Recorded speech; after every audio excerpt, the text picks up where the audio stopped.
Hi, everybody. John Farian here with LiveLARGE Universe. Wow, we have an amazing show for you tonight here with our new friend, Mark. Mark, how's it going tonight? Hey, it's going great. How are you? Good, good, good. So a couple of weeks ago here, I think it was, I'd put a post out saying I'm interested in being introduced to some new guests, and some people had reached out directly. Other people had like nominated different folks, and you were one of the first people who reached out to me. I think maybe the second one that reached out to me, and you shared your story with me, and I'm like, wow, this is for sure a topic that we all want to address. And so, for all you guys who maybe know, maybe you don't know, we're going to be talking tonight about an accident related to what's known as tree wells. And so, for Midwest riders that maybe aren't out in the mountains, have never heard of this, ultimately, what a tree well is I've actually got a picture of it here. I'm actually going to pop it up. And so, a tree well is literally just a open area under trees. Like as the snow falls, the trees have snow all around them, and then underneath the tree there. And so deep, epic snow on a snow day, and you're going to hear more about this. We'll bring this picture back up again later. But it's one of those things that we don't really think of all the time, and there's certain conditions that are ripe for this kind of an accident that was there. And so, Mark, we're grateful for you coming on tonight and kind of sharing your story of what happened last year with you and your group. So thanks again for being here. Yeah, no problem. Awesome, awesome. Well, as people are rolling in, we've got people coming in live now. What I'm going to ask everybody to do who's coming in live is please go into the comments and let us know where you're watching from. And have you ever had any close calls with a tree well? I'd love to know if anybody who's watching this has either experienced being stuck in a tree well. Like I can tell you from my own personal experiences, sometimes it's not even an obvious tree well. Sometimes it's just a hollow spot in the snow where there's like maybe a 6, 7 foot tall tree, a small mini tree under the snow that you don't even see, and you can walk on top of it. Like I had a buddy one time going to give me a ski pole, and he walked in front of my sled. One second he was there, the next second he was hanging on to his life to my front bumper, trying to keep himself from going completely under the snow where there was this tree hole that was under the snow. And so I've personally experienced this where I've seen people fall into holes. I've had other buddies, like as they're trying to pull sleds, they get up there and near a tree, get sucked in, and they just boom, before you know it, they're up to their neck in the snow, hanging onto the sled for dear life. And again, if you were by yourself, that could be, a deadly issue. So let us know in the comments where you're watching from and if you've ever had a close call with a tree well, because this is going to be an important topic tonight. If you guys share the show out tonight, I'll let you know that we have a first aid kit that's up for grabs. And so every week we do a show like this, ask people to share. That's how we get this message out. And the message is really about backcountry safety. And so we talk a lot of times about avalanche safety. Tonight's about tree well safety. But what an appropriate giveaway as a first aid kit, because this is one of those things that everybody should have in their tunnel bag or their backpack. The other thing I'll talk to you all about is the fact that in a week, not even a week from now, but like this Thursday on, what is it, March 28th, this coming Thursday, there is a avalanche awareness class from local avalanche center here in Washington State, the Northwest Avalanche Center. So I'm on their board of directors, and I'll be hosting. You'll actually see me on this class introducing our guest speaker, who's going to be a professional avalanche educator, and Graham Clark is going to be there doing the training. And what I'll do is I'll be monitoring the chat, I'll be introducing him and kicking this off for everybody too. And so in the show tonight, you'll see down in the notes, there's a link to register for that. It's a free class. You can go in and you can register for this class, and then just make sure you're available at 6:30 p.m. Pacific time. Again, that's 6:30 p.m. Pacific time. You'll get an email from the Avalanche Center when that comes up. So, Mark, here we are, ready to go. So we got a few people in the Yeah. comments here. I've got somebody named Joseph Ivy here, says hi. He's from somewhere I've never heard of, Oromocto. How do you say that name? Is that up near you? No, I haven't heard Nope. of that one. Sorry. Me neither. And then I've got Brett Joyce here as well too from Mexico. Holy smoke! Says, "Hey Mark, hi from Mexico." Somebody on vacation maybe. Yeah. Hey, Very Brett. very good, very good. And so we got more people coming in too. And again, if you guys are coming in now, make sure you jump into the comments and let us know where you're watching from. And again, if you share this out, you can get in on the avalanche or the first aid kit that we're going to be giving away. So. Mark, pleasure having you on again. This is a really important topic. Thank you for reaching out to me, and it's been a pleasure getting to know Yes. you over this last week or two here as we've gotten to interact a couple of times. So, tell us a little bit about yourself. Like, who is Mark Newman? Like, tell us a little bit about yourself. Yeah, no, thanks for having me on again. So I'm originally from Saskatchewan. It's a province in Canada. Pretty flat out there. We get a little bit of snow, lots of cold weather. Started out riding snowmobiles with friends, family, doing rallies. Started into snowcross racing. Got into racing kind of a Western Canadian circuit. So Alberta, Saskatchewan, a little bit of Ontario, and Manitoba. So I rode that for a few years, and eventually I kind of gave up racing. It kind of got the sport kind of seemed to die a little bit up here. I don't know if it was the cost or whatever, but the eventually started working out in the oil field and kind of got started missing the snow, so decided to move to British Columbia to build some cabins and ride as much as I could out here. So we built some rental cabins for snowmobilers, and now starting this year and kind of next year, I'll be a professional guide for people. So slayers. Yeah, that's awesome. And becoming a professional guide and going through the training, getting the permitting, like that's a big deal. And so, thank you for making the sport a more positive opportunity for others to come in and join you, because a lot of people don't think about it. But not only when you go and ride with a guide, a professional guide, that you're just getting shown, riding areas, but you're going out with somebody who has professional level training and all those kind of things too. And so appreciate you making a big difference in the community as a whole. And tell us a little bit more about your background in snowmobiling. Have you been snowmobiling your entire life? Kind of when did you start, and kind of what's been the progression of snowmobiling for you in your life? Yeah, I think I tried to figure it out. I'm over 20 years of riding experience now.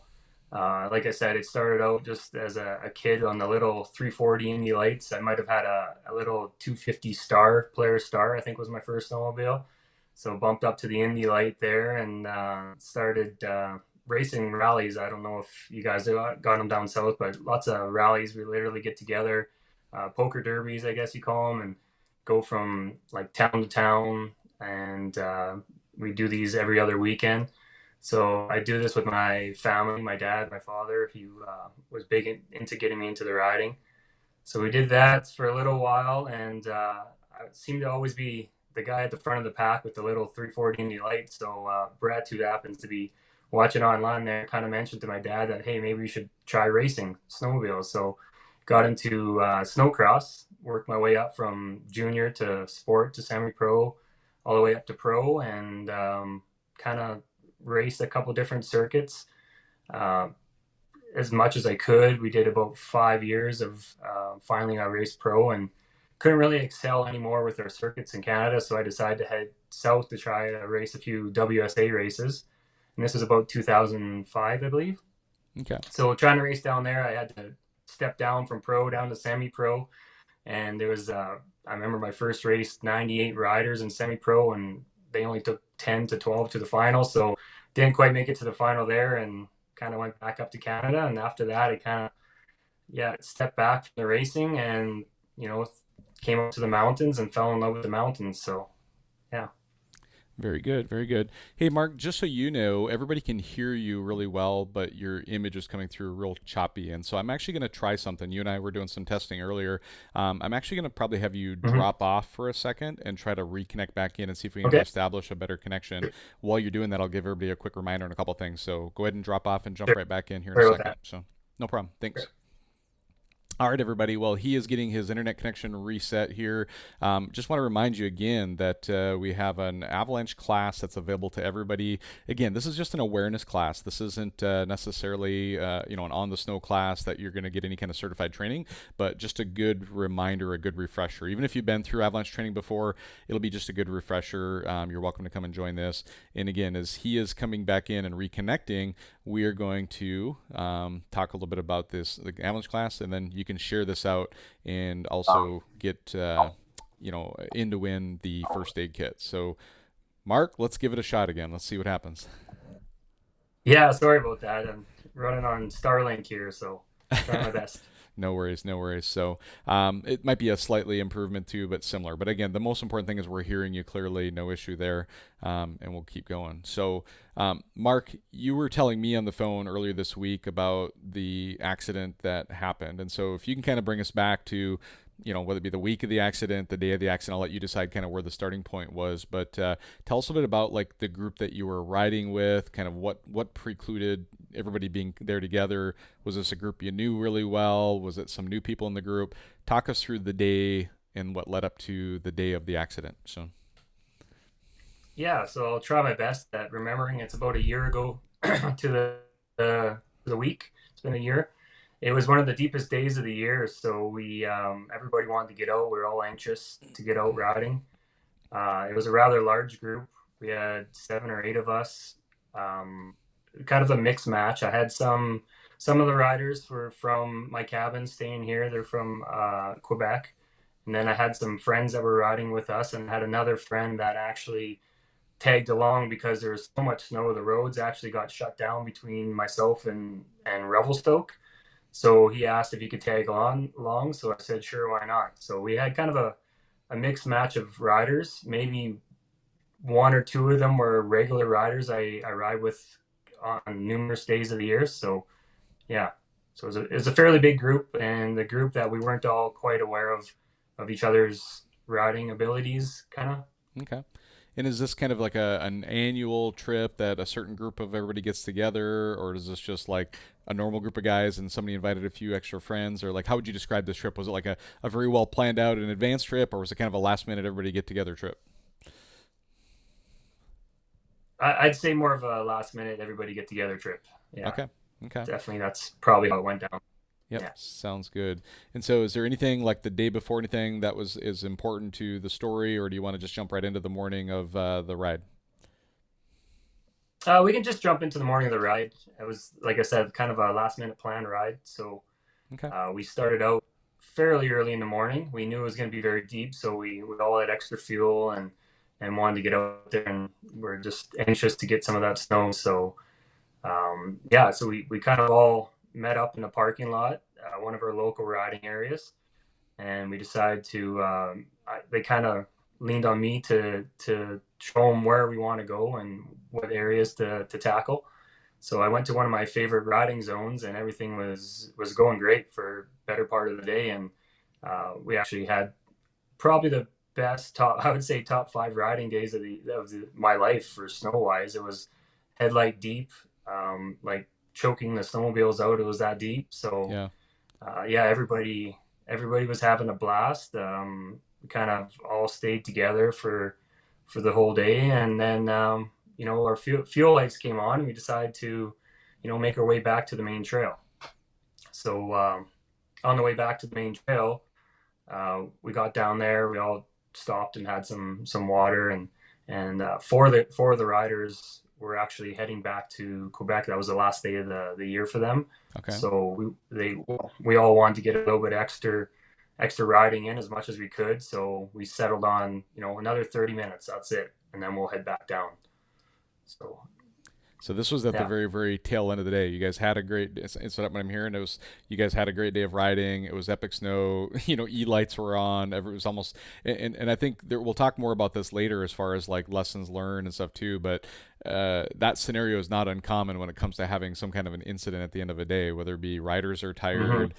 People have maybe gone too deep in. Maybe the avalanche conditions have escalated through the day. So there's a lot of reasons why the end of a ride can potentially be some of the more dangerous times of the ride, especially with people Yeah. being overly tired and exhausted after a big epic day of riding, deep snow the way you were describing. So everybody come together, and then what happened from there?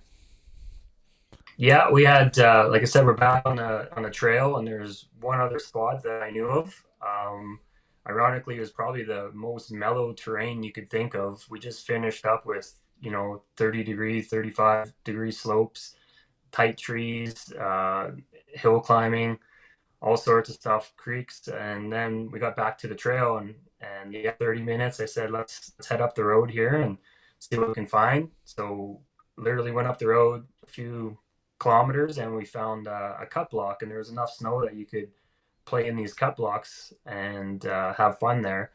So we literally were playing in the cut blocks, and we decided to venture off into the trees that were just outside of the cut blocks. Okay. And I'm talking 15-degree slopes, maybe at the most. Yeah. And we all took off in pairs, as you do. And of course, I led the way first, and another friend followed me, and we kind of played cat and mouse through the trees, and we got back to where we started, and we heard some panic on the radio is what happened. So we heard some panicking and couldn't quite understand what was going on. There's a little bit of communication issues between French and English. We had some French riders with us too, and but I could Yeah. tell something was happening. So there's panic, and we kind of all split up and tried to find where the radio contact was coming from. Probably took us about, I want to say, 3 to 4 minutes. Excuse me. By the time we found what was going on, and when we pulled up to the scene, I could see a snowmobile up to the left of the tree, up on top of the hard packed, and I could see a friend that was down headfirst in the trees, and another fella trying to pull him out. And it just happened to be that a few of us got there at the exact same time, so we could tell right away he was stuck in the tree well. Right, Yeah. couldn't tell who it was, which group of which party of our group, and all we knew is we had to get him out of there. So we kind of all jumped down into this tree well, and took three, four of us to pull him out. One guy on each leg, one guy on an arm, pulled by the shoulder as much as we could. And for reference, I think I did send you a picture there you shared, but it had to have been 6, 7 feet deep down. So you just see his feet, right? And we kind of pulled him up and rolled him up. We had to roll him out because he was a bigger fella, like over 6 feet, right? And with all your gear, he was definitely over 200 pounds. So it took all of us to roll him up on top, and before we could even start CPR. So Yeah, just yeah. for reference, Mark, I did pop up the picture that I shared earlier in the week showing the actual scene of the accident, right? And so the Hmm. snowmobile up on the left of the tree, and then this was obviously after the accident, after you'd gotten him out of the tree. But again, you look at this picture and it's innocent enough. I mean, you're just riding near a Yeah. tree. Did you hear at any point like what caused him to get ejected from the snowmobile? Did he just get like sucked in, or did he hit the tree by accident with his shoulder, or any idea what happened potentially? Well, what we think is we had to go back to the snowmobile the next day. I went back with another couple guys, and you could see that the tree, there's a branch hit the throttle hands because it was the right hand side, and I'm thinking maybe a branch maybe just hooked his shoulder on his avy bag and pulled him Gotcha. backwards, and Gotcha. that's kind of because the sled actually pushed right up on top, and it took nothing. We didn't even have to dig the sled out. It was just sitting on top of fluffy snow, right? Yeah. So I think he more or less kind of gave it the last burp on the throttle and got it up over the tree wall, but he went Okay. backwards. Gotcha. Yeah. Gotcha. Wow. Um, I guess at this point, I'm picturing the scene of the accident. You guys have pulled him out. Was it necessary to give CPR? Were there people in the group that were able to give CPR? Can you talk us through what happened next? Yeah, like we immediately started CPR. We got his avy bag off first Was because it he, just was. out of curiosity, was he conscious at all when you pulled him up, or no? No, he So he wasn't was conscious. unconscious So when he you pulled him was. out of the snow, huh? Okay. Yeah, yeah. So we ended up taking turns doing CPR on him. We started. I think we didn't time it exactly, obviously, because we were, in the moment. But we Yeah. figured around 18, 20 minutes, Wow. and all of a sudden he took a big breath. Like we Wow. thought we were working on a dead body for. We thought that was it, right? But he Yeah. ended up taking a big breath after 18 minutes, to our surprise, and we couldn't believe it. We thought for sure he was going to be good, right? So right off the bat, we kind of split up the crew. A couple guys obviously taking turns because it does take a ton of energy, like especially after a long day of riding. Yeah. So yeah, we split that up. We got one guy building a fire right away. A couple of us had SOS devices. I had a Zoleo, plus another guy in our group had an InReach. So Hmm. we got on those right away. That was the first thing while we were working on CPR, and dialed in search and rescue, or SOS, right? Yeah. Yeah, and then from there you did the SOS, the search and rescue. like I know in our conversation earlier this week you talked about like you had hopes that a helicopter would come in, but like how did the rescue? Like he came conscious. You've done the Zoleo and the InReach, search and rescue, alerts, if you will. But what happened next in regards to that? Like, were you able to? Did you start a fire? Did somebody come with a helicopter? Did they search and rescue come on sleds? Were you able to get him out on his own? Like, what was kind of the path that happened after you got him conscious again? Yeah, so we started with the inReach, and again, not to knock anybody's devices, but the inReach didn't seem to be going through is fast, or we weren't getting a response. Mm-hmm. So I said, well, I got the Zolea as well. Let's just try them both. Yeah, Whoever answers first, we'll just go with that one, right? absolutely. Yep. So yeah, so the Zolea ended up coming back first, and I guess, sorry, for reference, time of day was about 2:30 when this happened. Okay. 2:30, closer to 3 o'clock, and it was still lots of daylight. Like this time of year, there's still plenty of daylight, probably till like right now it's 7 o'clock, right? So Yeah. still daylight. We thought for sure there was going to be a helicopter coming. There was no clouds in the area. Yeah, so we started, like it mentioned, one guy built a fire, uh, gathered wood, built a fire. We did have one fellow that was kind of in a, I don't Shock, want to say right? panic. He was definitely in shock. Yeah, Yeah. he was in shock. So we kind of gave him a task right away to start building a pad for the helicopter to land, because we were sure they're going to send one, right? Yeah. Um, Being our area where we sled, we're not too far from Revelstoke, and Revelstoke's got an amazing search and rescue, as does our area in Sycamoose. So Yeah. yeah, we got a response. It was probably 7 minutes before we got a response from SOS. They responded and said, kind of asked all the usuals: is it responsive? Where are we? Like, as much information as they could ask, so they Yeah. could pass it on to search and rescue. Yep. Probably the most frustrating part was time kind of stood still while we had a friend breathing. He was still not conscious, but he was breathing on his own. So we kind of So let him do his you thing. weren't able to communicate with him at all yet. Then he was just breathing, but he was still unconscious. Wow, I didn't realize. Yeah. Exactly. Yeah, Okay. yeah. No, nothing. Like he was definitely breathing on his own.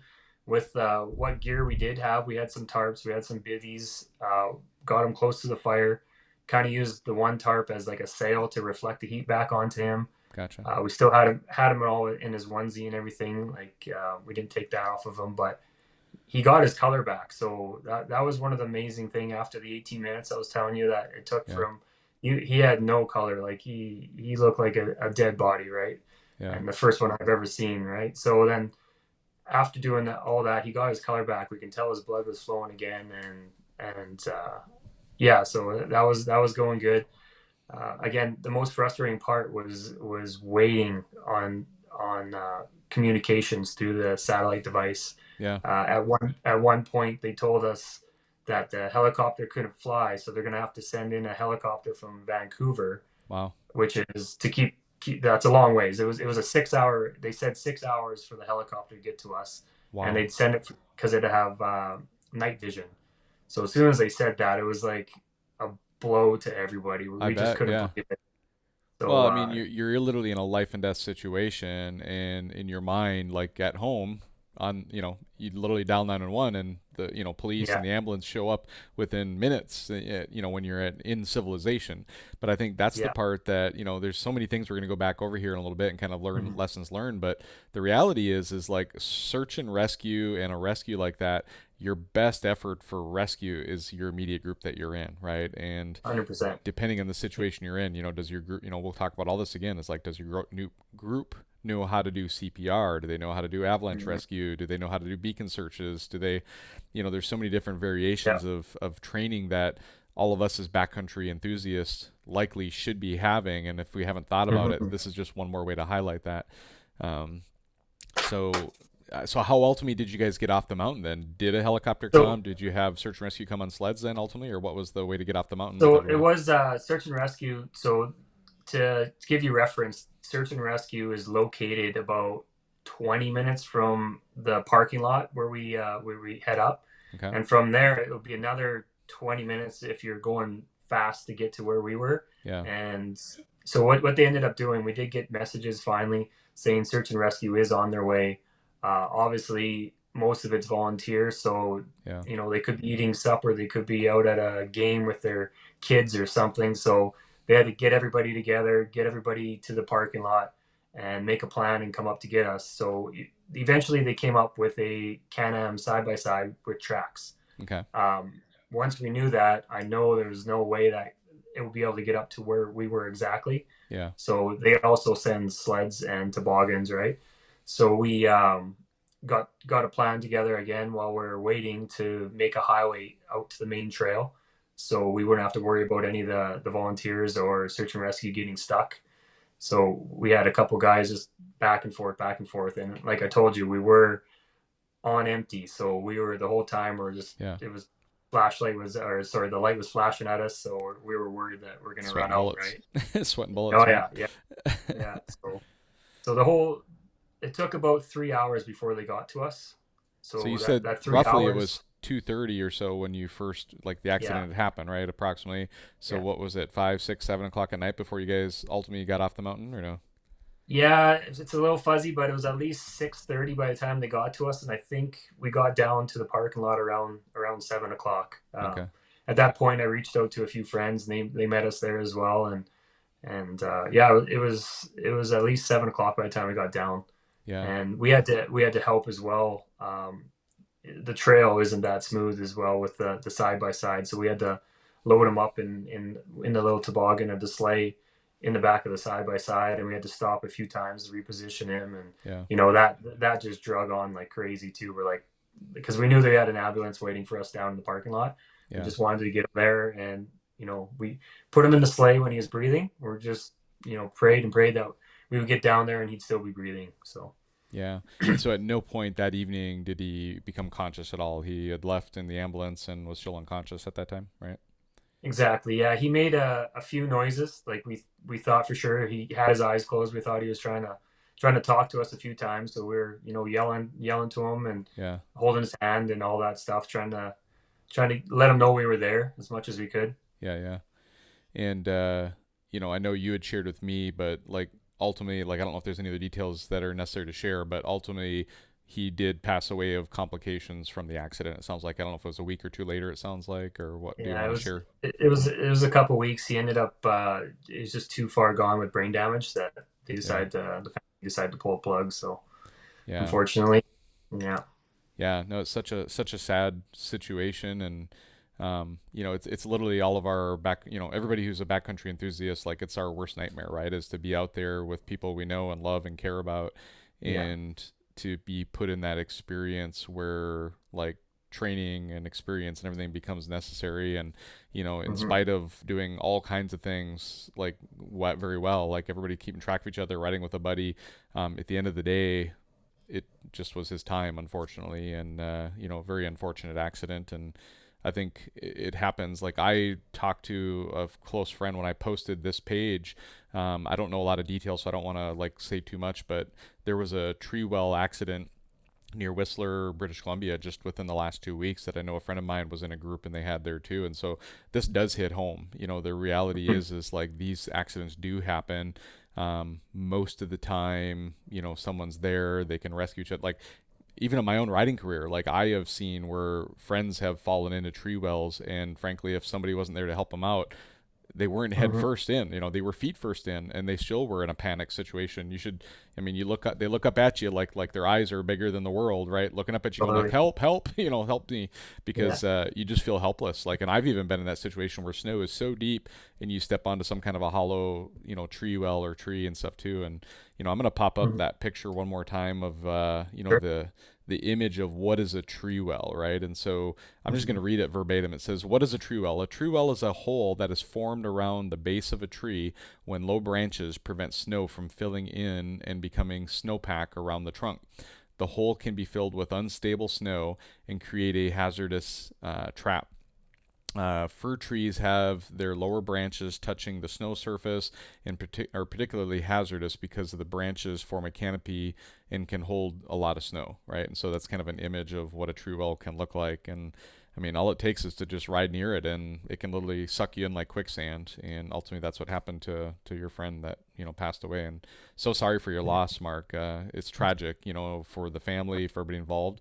But even the trauma that you, as somebody who was there with him on the scene of the accident, have experienced is it has to have impacted you tremendously in your own life, right?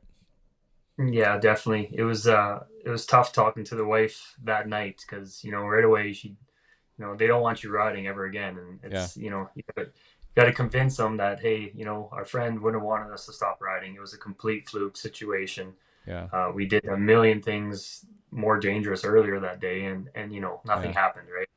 yep, Uh, like you mentioned, we were in pairs. We always ride in pairs. yeah, I honestly think the snow was just so deep. I did tell you earlier this week that the one fellow that was riding in a pair with him seen right away, like his legs were kicking in the tree well, and he tried to get to him, and he was maybe 50 to 100 yards away, but he got stuck.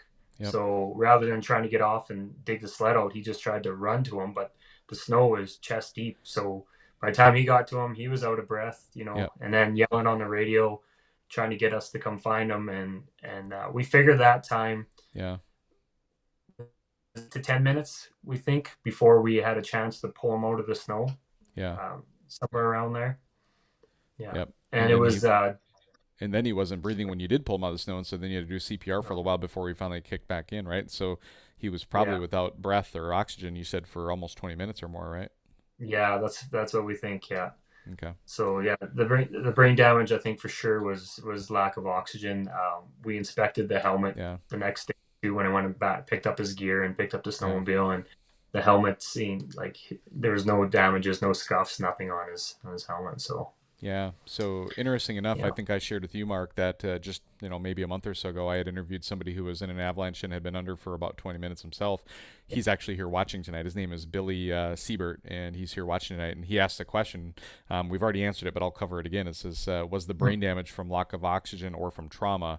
And the answer for sure uh, is there was no trauma. Like he didn't hit the tree and become no, injured from the tree. It was not literally from what just we could tell. yeah, it No, was just not, suffocation, lack of oxygen while being under the snow. So, but yeah, yeah. Billy, it just kind of goes to show how blessed you are to still be on the upside of, the dirt at this Totally. situation. And, for him being under Mm. for 20 minutes in an avalanche, that was literally the longest show I've Wow, ever done was with Billy, and he's here watching tonight. So thanks for tuning in, Billy. So. that's crazy. Yeah. Yep. Well, let's go back over a few things and kind of, Sure. one thing you and I talked about is we made kind of a list of things that we wanted to highlight on, kind of quote unquote, what went right. It's an easy thing to say, right? Like what went right, what went Yeah. wrong, what would you do different, what do you have different, think of this idea of like, what are you, Mark, and what am I going to do differently after hearing the story or having experienced what you've experienced, you know, there's things that you're going to do different as far as protocols, as far as maybe in the riding group. There might be things different in your tunnel bag or in your backpack that you have with you.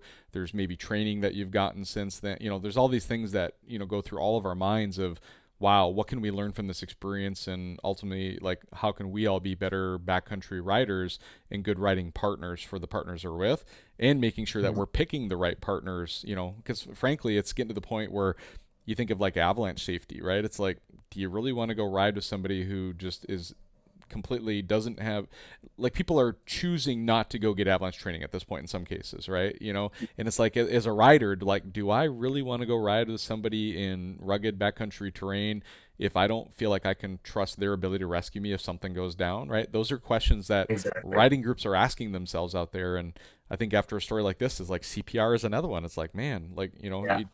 I know I've gone through CPR certification a number of times, but I don't know how many people in my riding group typically do. So let's just kind of go back kind of through this and think about, what are some of the things. And we've made, some of these things. You've got a list in front of you too. If you want to reference it, feel free to look at it Sure. and kind of Yeah. just to get your brain kind of jogging your memory again here on what you want to cover. But let's just start going through it from your list, and then I'll chime in Mhm. as needed. So Well, like you mentioned, the very first question was your riding group. Did you know them? How well did you know them? yeah, That is a big part. I'm not saying never ride with somebody new. Like that's yeah, obviously not it. But before you head up, it doesn't hurt to ask them what kind of training do you have? Do you have avalanche training? Do you have your wilderness first aid? Any first aid training? So to me, I think that's a big question to ask when you're starting out with a group. Yeah, let me just add to that because I think, I'll just give a little tweak to that, recommendation is you're right, is like ask the question. But even like, I think there was a conversation you and I had about, protocols for CPR and like who really has the right training and the most training and all that. And we won't go into your situation, but I think it's good to understand at the beginning of the day, like you can ask like, hey, who in the group has CPR training? And everybody raise their hand. Like, hey, who is actually, who has maybe the way to ask the question is like who has the highest level of Mhm. training, medical training, right? And there might be Yeah, literally a nurse in your group or a doctor in your group or a paramedic in your group or a firefighter that goes through yeah, this like life-saving training constantly just to stay on top of their professional jobs. And that's worth knowing, right? Because at the end of the day, if there's a EMT, paramedic, firefighter that's riding with me today, like John Ferrian, who's been through a CPR class at church, isn't the expert anymore. Like now, I'm going to yeah, turn the keys of that training and that expertise over to that person. And same goes with like avalanche training, maybe too, right? Like if there's an avalanche, who is the one that we're going to lean on the most to kind of take lead of yeah, the group and to give us the right guidance exactly. that we need to have, right? So Yeah. Yeah, and how recent is their training? Like, yeah, I mean, they seem to change this CPR training so often these days, right? So for sure, it's like you said, and everybody in our group, for the most part, had avalanche training. yeah, But at the time, that was I had operations level one, yeah, AST one and two, but I didn't have. I had your basic CPR training for work, right? That's all I ever did. yeah, Uh, it was really a big push after that scenario to get out and get my wilderness, my 40 hour. I still need to get another 40 on top of it, but yeah, right now I yeah, got a 40-hour wilderness first aid, and you literally go over these scenarios, like yeah, exactly what happened. And I was comfortable enough to talk about my scenario in our wilderness first aid. So yeah, we actually used that as a scenario. Like we went outside, you yeah. know, yeah. So Yeah. Another thing I'll just interject here quick too, because I think, you and I haven't talked about this piece yet, but the way you've described of like everybody was like, okay, let's go hit the trees and ride. And then at the point that someone came on the radio and said, hey, we need help, it took you a while to find that person, right? And I'll share mhm. with everybody, you and everybody watching, one of the things that I tend to do when I'm with a riding group is we get to like we all ride together to a play area or to like a zone, right? Let's call Mhm. it a zone. So in your case, it was the Yeah. cut block. And Mhm. what I do very intentionally, and it's something I just had from best practice, is we name the areas. Like let's say the cut block, maybe there's a high side of it and a low side of it. I'm just making it up, right? Like, but like I'm in a Yeah. zone and in my head I'm picturing this cut block, and there's the uphill side and there's the downhill side, and you guys are kind of maybe in the middle of it at this point. And you might say, Yeah. okay, if you're in the cut block, just say I'm on the radio, I'm on the cut block, up or down. And Mhm. over this way, I'm going to point to an area and I'm going to say, okay, let's call this area A, let's call this area B, and this area C. Mhm. So if you have to get on the radio and you have to describe what zone you're in or what area you're in, even though you're with your other buddies, like you can get on there and everybody in the group before we all spread out say, okay, if you're up this way, you're in area A, and please don't go past this defined, maybe it's a Yeah. cliff edge or something like that, right? And you That's set right. these borders and these parameters of the area you're going to ride. And so, like in a scenario like you described, like potentially, if you guys had designated, A, B, C, D, E, areas around you, someone could have quickly said, like, yeah, we're in the uphill side over by area A here, come quick, right? And right away, Mhm. you guys wouldn't have had to be guessing where you were going. And again, I would say that what I'm describing is not very common. Like, I don't see most groups do that, but that's something our group No. has gotten to do pretty regularly when we go out in our, because like as a club manager or as a club president, like I'm leading new people all the time. And so setting Mhm. these borders and these parameters for the riding group is just, to me, it's one of the ways I heard the kittens, kind of thing, Yeah. right? Yeah. You're right. Yeah, Oh, yeah. that's And good. so that's kind of a thought on that too. But what else, like, you think about lessons learned? I know you talked a little bit about, like, I don't want to get you out of order. So why don't you look at your list there No, too? that's And right. I've got things here too. Well, we talked about the training. Next thing with the Yeah, training is the gear.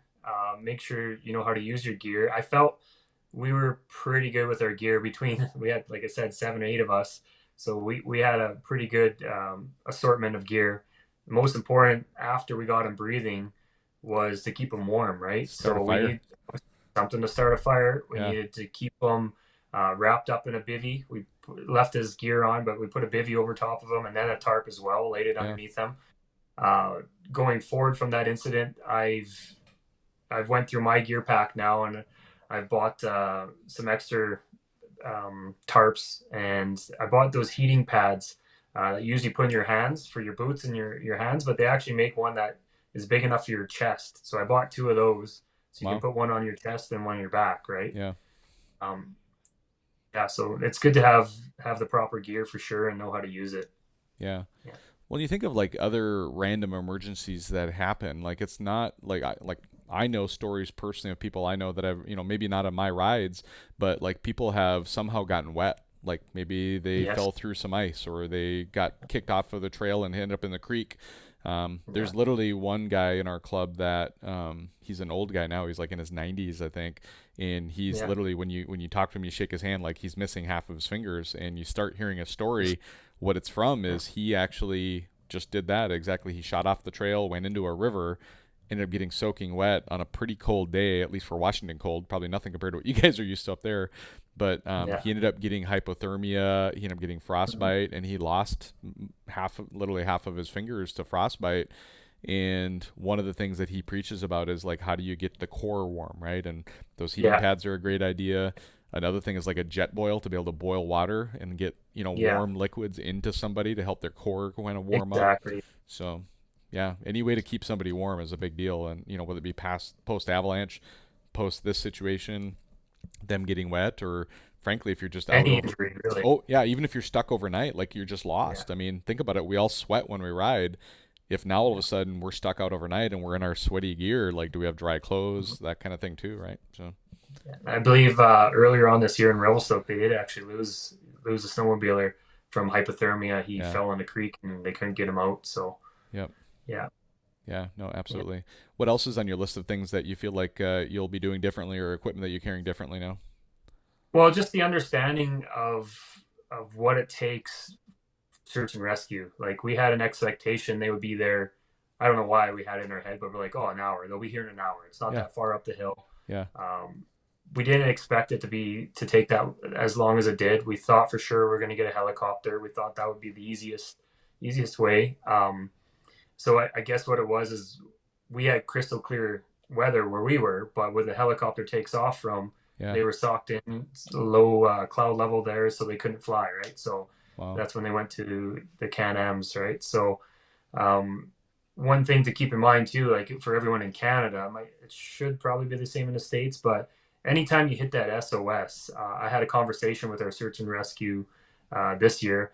Every time you hit the SOS on your inReach, it sends a message down to headquarters somewhere in Texas. Okay. Then Texas has to send a signal up to somewhere in Quebec.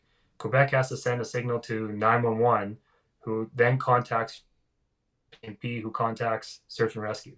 So it's this huge circle of Yeah, like just that alone probably took 20 minutes to half an hour, right? Like, yeah, so going forward, what I have now is in my InReach or in my Zoleo, I have a more direct messages, like people to contact. I do have one of the snowmobile members, the president of the club. He's actually on search and rescue as well. So we've talked about it. If there is another scenario, hopefully there isn't, contact him as well as the SOS, because search and rescue actually can't go out till 911 gives them the go ahead. So yeah. for insurance reasons. Yeah, and I think that's we're saying again is that search and rescue, even if like you said, you have a buddy who's in search and rescue, if you message them directly, they can't Mm-hmm. technically and legally as search and rescue initiate a search like to bring out the whole crew, No. right, for insurance reasons and everything else.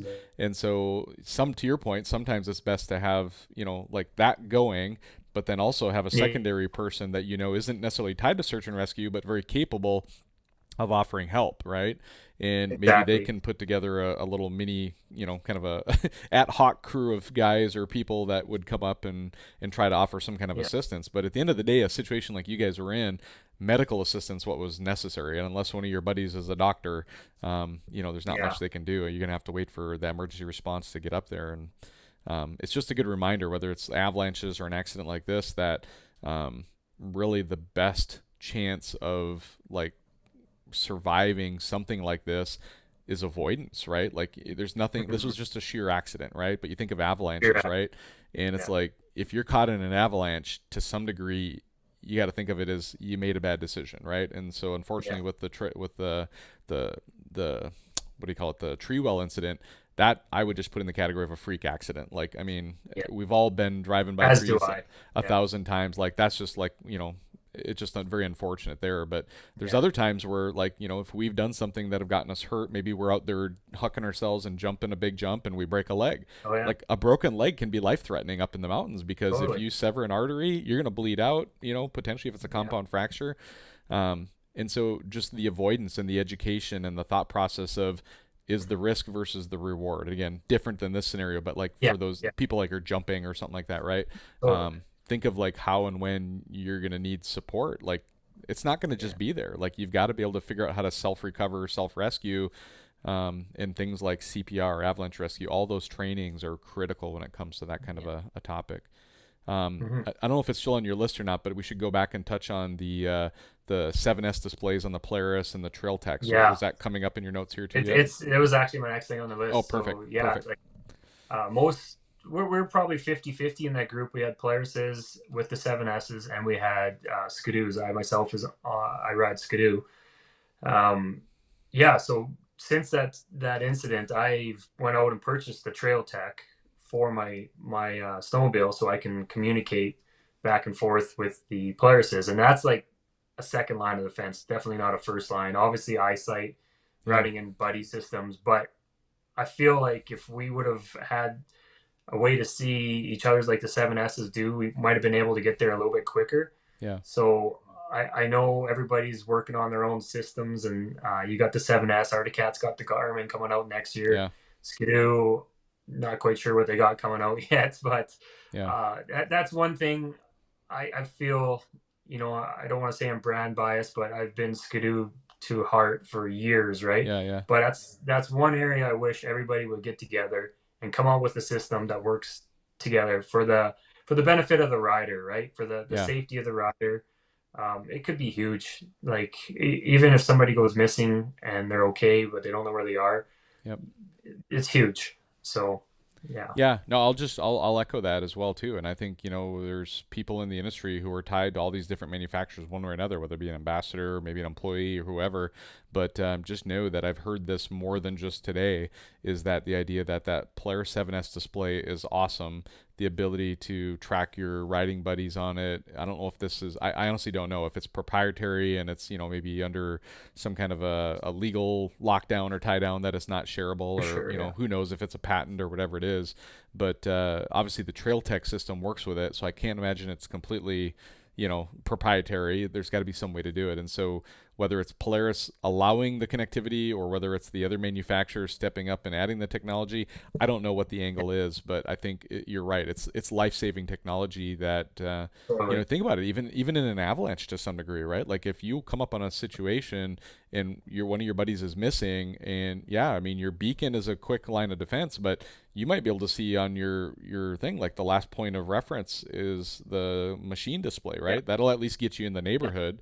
But it's not going to replace a beacon, but at least it's going to get you into the general area of where you need to be looking. So, Yeah. um, And I'd like to mention too, like when we were riding in this area, it's not like we were, miles apart from each other. We were actually, a couple hundred yards at the most, but we ended up having so much snowmobile tracks in there when it yeah, came time in the emergency to try to like get to where he was. yeah, There's a million trees in that 200 meter zones, right? yeah. So And one thing I'll add here too is the idea that on a day like you described, when the snow is chest deep, the trees are all hanging full of snow, and you got dense trees, it's amazing how much sound is eliminated oh, just from totally. the snow. Like, the snow absorbs the sound, and you Yeah, could good point. literally, yeah, you could be 100 yards away, and on a clear day without a lot of snow, you could probably yell and hear each other where you were at, right?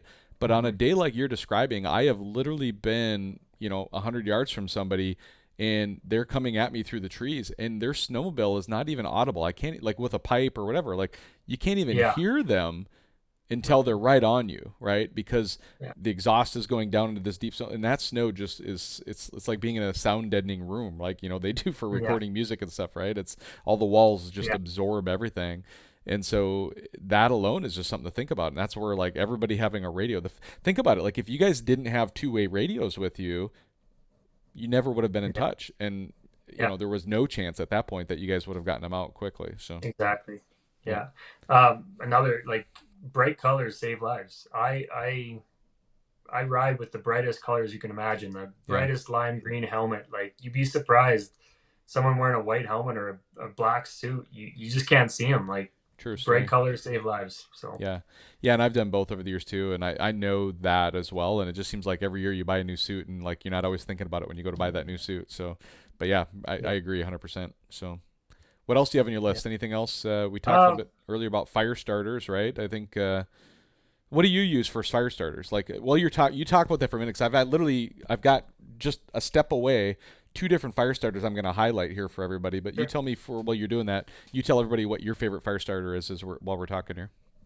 Well, I actually don't start too many fires, so hopefully I have the right stuff when the time comes. But I do have a little mini torch for sure. I carry matches and I carry a striker. So I got all three different setups, and I bought the little kit. I don't even know the brand, but I have the kit that has the fire starter in it, like the sawdust or whatever it is. So I'm not sure what you got there, Well, I'm going to show John. you two different ones. They're both seem to be pretty amazing. One I've been using for a couple of years now, and I'll share with you. And I would advise everybody. Like I've got a lot of experience with this one, and this one is Oh amazing. yeah, yeah, So yeah, Jason McCleary from Fly High Fire Starters, he's out of Colorado, and we actually yeah. did an episode with Jason. He actually, believe it or not, had a dream about how to build these fire starters, and it just came to him in a dream, and he got up and he Crazy. made it. And it's like a combination of wax. It's got little chips of wood cedar in it. It's got this moss, and he has actually a patent on moss in it. And so I use these just around the house to light fires out in the backyard, or I keep them in my tunnel bag. And Okay. this particular one, you literally, I've done this. You can soak it overnight, like 24 hours in water. Like you can literally submerge it in water, pull it Yeah. out, and light it. It'll No light. way. Yeah, it'll Okay. light after it's been completely soaked in water, and it'll still light. It's just, this one is amazing, like for sure. This is the one I've been using. Yeah. And then just a couple of weeks ago, somebody else reached out to me when I said, "Hey, who else, who else wants to do a Yeah. show or an episode?" And this particular company reached out to me, and I think we're going to do a show on them. But this is what they call it. They call it Redneck's Best. I tried Okay. this today for the first time, and it worked pretty well. I need to try it again. So these are what they're like, a flare style where you pull it out, Okay. you pull the cap off, and you basically arc it like you would a flare, right? And then it Hmm. burns. I think the stats are for like 7 minutes at like 2,000 degrees, and it's kind of like a chemical fire is kind of what I'm seeing, almost like a flare would be. Yeah. These seem really good, but I haven't spent enough time with these yet to kind of fully endorse them yet. But I'm going to keep testing with these couple here again in a little while, and we'll ultimately probably bring this guy on the show and have him talk about it. Him and his daughter are making these. I can't remember where they're out of. I forget, but we'll put people in touch with them later if they ask. Yeah. So, I carry flares as well. I got the really big flares, so yeah, kind of. I guess I got three or four. But as for like yeah, fuel, I don't really carry much of that. yeah. Like just Something to think about though those with guys. these fly high fire starters though, like one of the ingredients in here actually is really interesting is this moss. And this moss is referred to as like old man's beard moss or something like Yeah. that, or Yeah. We uncia. I got think that it's up like here. uncia moss, and it probably grows up in British Columbia. It for sure grows down Oh here in yeah. Washington. So Jason Yeah. We from got lots of it. yeah, Jason from Colorado is like, it doesn't grow down there. And so he actually Oh, had me get some moss from the forest here and ship it to him that I found like just laying out in the woods. And really? he's growing it. Like he's cultivating it and growing it down in Colorado to do it. But I reason I share that is that like in the Pacific Northwest, everything is wet all the time. Like we don't get the cold temperature. It's always like above and below freezing. It's raining sometimes, and like it seems like all the wood is wet and really hard to start a fire. And one of the Hmm. things that I have found is that moss, if you see this kind of moss hanging in the trees, you actually can use it as a fire starter. Like you can actually Hmm. pull it off the trees and light it directly in fire, and it's like the initial kindling you can kind of get going. Like if you've ever heard of people using like steel wool and a Q-tip and all that kind of stuff. I don't know. There's different versions of what people do to start fires, but you can actually like grab some of that moss off the trees and use it to start the small sticks so that you can then start the bigger Yeah. sticks and all that and to get stuff dried out. So pretty interesting. So So a lesson learned with the fire too, that we had to, it kind of, like I said, we didn't think we were going to be there for 3 hours. We started the fire pretty close to our friend and to keep him warm.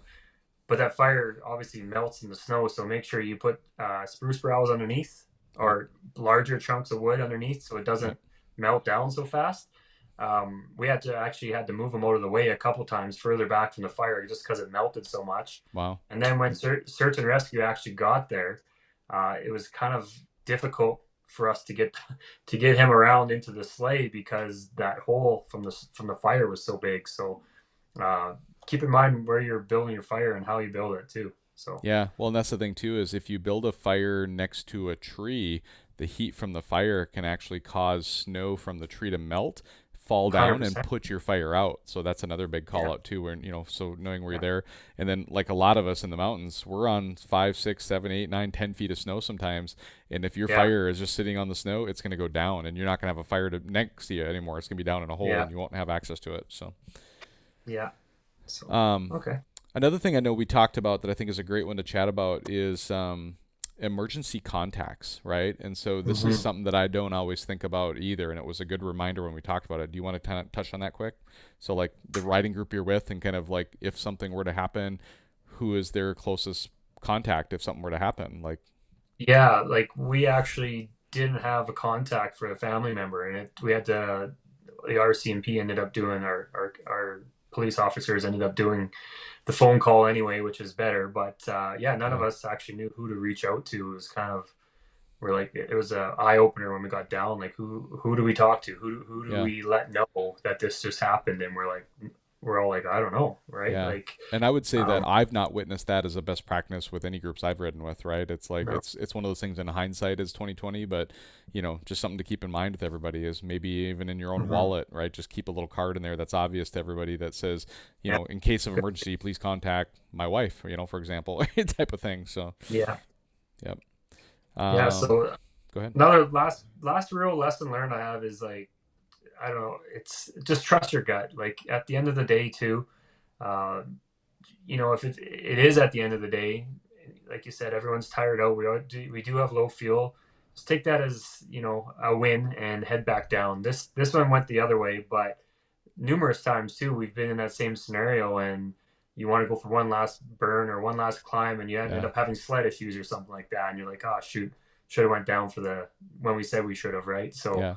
uh, just know your limits for the day. Yeah, yeah, yeah. Sometimes it's hard to say I'm done, because it's Yeah. like it's so good, but at the same time, it's like Oh yeah, yeah.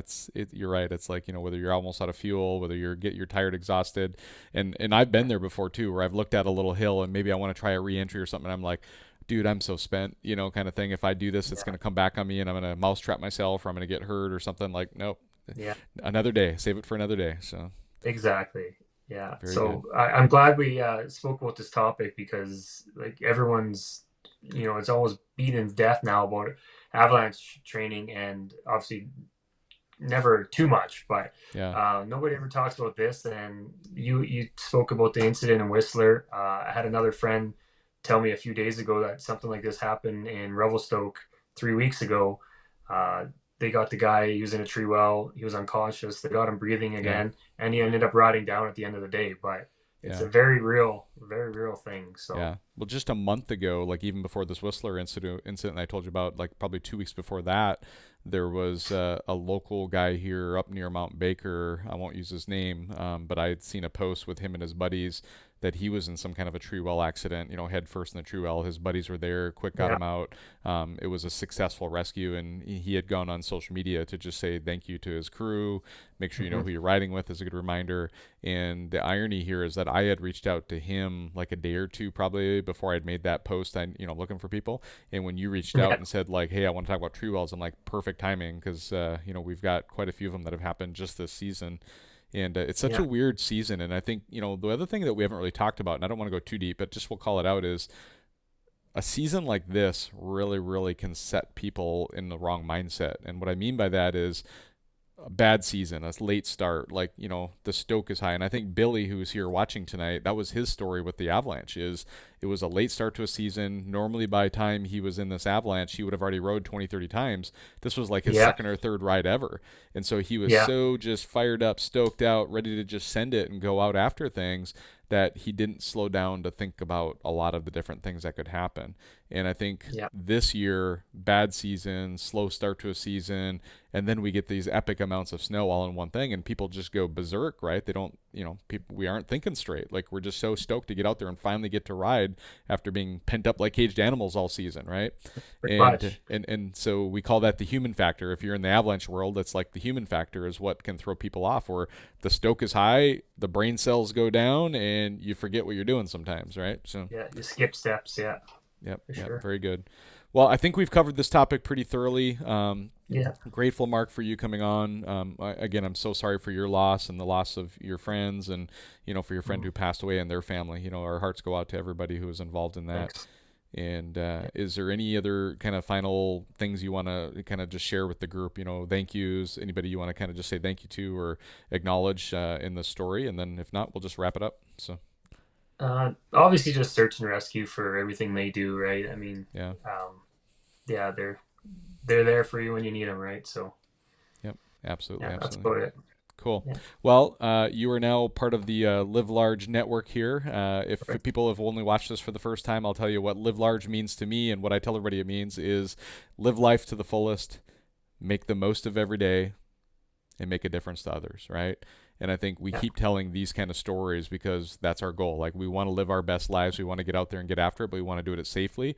Make the most of every day. As we have good days, we have bad days, and what can we do to make the best of each of the days that are given to us by the big man upstairs, right? And at the end of the day, Yeah. we're all here to just help each other out and make a difference in the world to other people around us. So For sure. yep, awesome. Well, with that, I'll say goodbye, everybody. God bless you, and don't forget to live large. So you can hang tight, Mark. We'll be right there in a Yeah. second. Thanks. Yep, bye. Thanks.